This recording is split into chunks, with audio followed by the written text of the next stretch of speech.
हमने पिछले वीडियो में आपसे क्वेश्चन पूछा था, होमवर्क में दिया था बेटा, दीर्घकालीन कोषों और स्थायी संपत्तियों का संबंध किससे कहलाता है? Long term funds and fixed assets relation is called. तो ये क्या कहलाता है? तो ये कहलाता है बेटा स्थायी संपत्ति अनुपात, फिक्स्ड एसेट रेशो कहलाता है। चलिए अब नेक्स्ट क्वेश्चन जानते हैं बेटा। समतांश पूंजी, इक्विटी शेयर कैपिटल 5 लाख रुपए, प्रिफरेंस शेयर अधिमान अंश पूंजी 2 लाख रुपए, रिजर्व्स 1 लाख रुपए, बैंक लोन 2 लाख रुपए, मशीनरी 3 लाख, फर्नीचर 1 लाख, विनियोग इन्वेस्टमेंट 1 लाख रुपए और डेवलपमेंट एक्सपेंस 2 लाख रुपए स्थायी संपत्ति अनुपात होगा। तो स्टूडेंट्स ध्यान रखेंगे, फिक्स्ड एसेट रेशो के बारे में पूछ रहा है।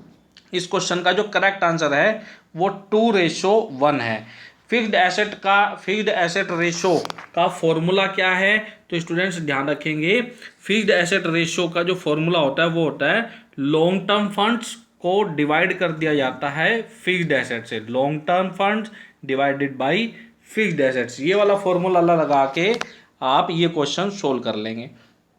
चलिए अब नेक्स्ट, इसके अंदर अगर इसी क्वेश्चन को सोल्व करें तो हमारा क्या है, हमने फॉर्मूला बताया बेटा आपको long term funds. Long term funds कौन से हैं? इसके अंदर शामिल हो जाएगा आपका equity share capital 5 lakh plus 2 lakh plus 1 lakh plus 2 lakh, total हो गए 10 लाख। और फिक्स्ड एसेट कौन सी है? मशीनरी 3 लाख रुपए, फर्नीचर 1 लाख रुपए और आपका इन्वेस्टमेंट 1 लाख रुपए।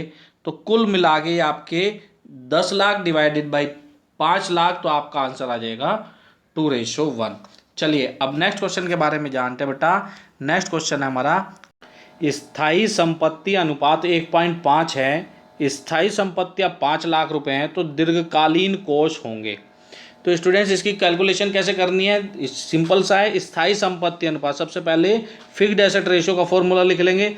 Fixed asset ratio equal to long term funds आ जाएंगे आपके और डिवाइड कर देंगे इसको फिक्स्ड एसेट से। अब बेटा वैल्यू रख देंगे 1.5 फिक्स्ड एसेट रेशो दिया हुआ है। लॉन्ग टर्म फंड हमारे को मालूम नहीं है ना, तो लॉन्ग टर्म फंड लिख दिया हमने और इसको डिवाइड कर देंगे। फिक्स्ड एसेट दी हुई आपकी 5 लाख रुपए, इसको क्रॉस मल्टीप्लाई कर देंगे तो क्या निकल के आ जाएगा हमारा, इसकी कैलकुलेशन यहाँ देख रहे हैं। तो long term funds equal to हो जाएगा 1.5 मल्टीप्लाई बाई 5। तो इसका जो रिजल्ट निकल के आएगा वो निकल के आएगा 75 लाख रुपए, क्योंकि 5 लाख है, सॉरी 7.5 लाख रुपीज़। तो इस क्वेश्चन का जो करेक्ट आंसर होगा वो होगा आपका ऑप्शन नंबर सी, इसका करेक्ट आंसर होगा। चलिए नेक्स्ट क्वेश्चन जानते हैं। तो नेक्स्ट क्वेश्चन है, दीर्घकालीन ऋणों का स्थायी संपत्तियों से अनुपात में शुद्ध स्थायी संपत्तियों का आशय। क्या कह रहा है कि दीर्घकालीन ऋणों का स्थायी संपत्तियों से अनुपात में शुद्ध स्थायी संपत्तियों का आशय क्या होगा? तो इस क्वेश्चन का जो करेक्ट आंसर है वो है केवल मूर्त संपत्तियां। ऑप्शन नंबर ए इसका करेक्ट आंसर है।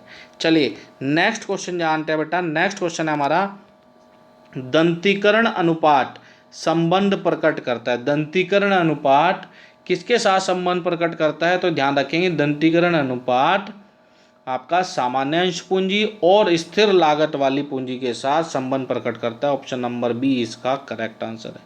नेक्स्ट क्वेश्चन है बेटा, दंतीकरण अनुपात में समता पूंजी में शामिल है। दंतीकरण अनुपात में समता पूंजी में निम्न में से किस चीज को शामिल करेंगे? तो ध्यान रखेंगे, समतांश पूंजी के अंतर्गत समतांश पूंजी और संचय एवं लाभ इनको शामिल किया जाता है। ऑप्शन नंबर सी इसका करेक्ट आंसर है। चलिए बेटा अब नेक्स्ट क्वेश्चन के बारे में जानते हैं।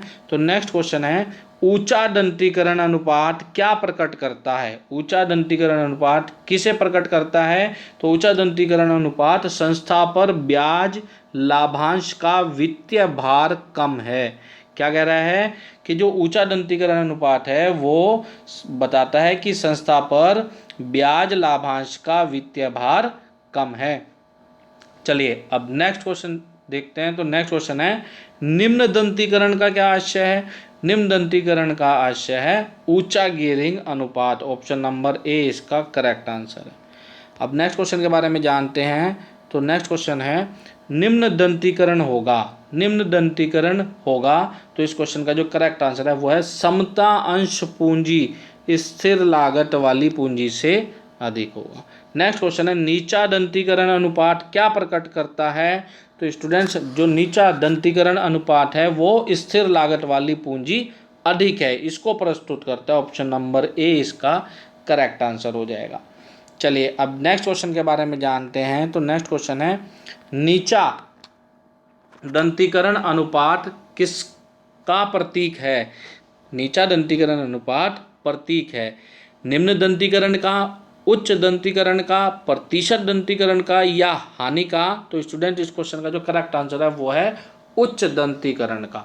नेक्स्ट क्वेश्चन है ट्रेडिंग ऑन इक्विटी का लाभ मिलता है, ट्रेडिंग ऑन इक्विटी का लाभ मिलता है निम्न दंतीकरण में, ऊंचे अनुपात में, उच्च दंतीकरण में या इसमें लाभ नहीं मिलता। तो ध्यान रखेंगे ट्रेडिंग ऑन इक्विटी का लाभ उच्च दंतीकरण में मिलता है। मोस्ट इंपॉर्टेंट क्वेश्चन है, एग्जाम के पॉइंट ऑफ व्यू से अच्छे से तैयार कर लेंगे।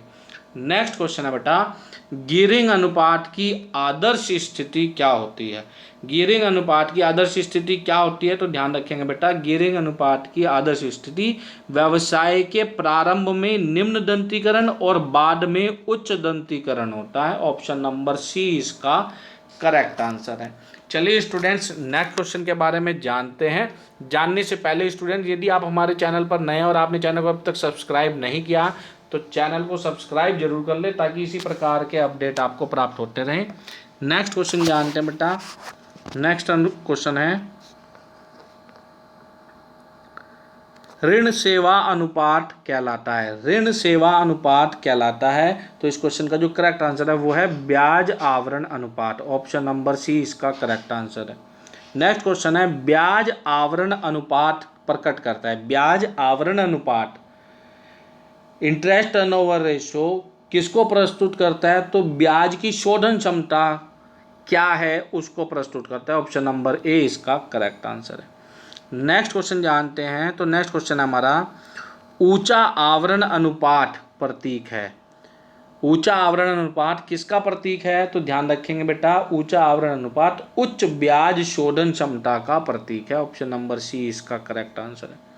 नेक्स्ट क्वेश्चन है ब्याज आवरण अनुपात की आदर्श स्थिति क्या है, ब्याज आवरण अनुपात की आदर्श स्थिति क्या है। तो ध्यान रखेंगे इस क्वेश्चन का जो करेक्ट आंसर है वो है दे ब्याज का 6 से 7 गुना। ऑप्शन नंबर डी इसका करेक्ट। नेक्स्ट क्वेश्चन जानते हैं बेटा। नेक्स्ट क्वेश्चन है अत्यधिक ऊंचा ब्याज आवरण, अत्यधिक ऊंचा ब्याज आवरण अनुपात किसका प्रतीक है। ऋण अधिक लिया गया है, ट्रेडिंग ऑन इक्विटी का लाभ लिया गया है, ऋण शक्ति का उपयोग नहीं किया गया और ट्रेडिंग ऑन इक्विटी का लाभ नहीं उठाया गया है और उपयुक्त में से कोई नहीं। तो स्टूडेंट्स इस क्वेश्चन का जो सही आंसर है वो है ऋण शक्ति का उपयोग नहीं किया गया और ट्रेडिंग ऑन इक्विटी का लाभ नहीं उठाया गया। ऑप्शन नंबर सी इसका करेक्ट आंसर है। चलिए अब नेक्स्ट क्वेश्चन जानते हैं बेटा। नेक्स्ट क्वेश्चन है ऋण सेवा अनुपात का सूत्र क्या है। डायरेक्ट फॉर्मूला पूछा गया है। तो ध्यान रखेंगे ऋण सेवा अनुपात का जो फॉर्मूला है वो है net income before interest and tax divided by fixed interest. Option number A इसका करेक्ट आंसर है। नेक्स्ट क्वेश्चन है अधिमान अंश लाभांश आवरण अनुपात संस्था के हित में होगा यदि यह अनुपात सामान्य हो, यह अनुपात ऊंचा हो, यह अनुपात न्यूनतम हो या इनमें से कोई नहीं। तो स्टूडेंट्स इस क्वेश्चन का जो करेक्ट आंसर है वो है यह अनुपात ऊंचा। ऑप्शन नंबर बी इसका करेक्ट आंसर है। स्टूडेंट्स ये थे हमारे मैनेजमेंट अकाउंटिंग से संबंधित कुछ महत्वपूर्ण क्वेश्चन। मिलते हैं अपने नेक्स्ट वीडियो में, तब तक के लिए bye bye students and best of luck for your examination. और स्टूडेंट्स चैनल को सब्सक्राइब करना ना भूलेगा और साथ ही साथ इस वीडियो को अपने अन्य मित्रों के साथ जरूर शेयर करें ताकि वो भी इस वीडियो का बेनिफिट ले सकें। Bye bye students.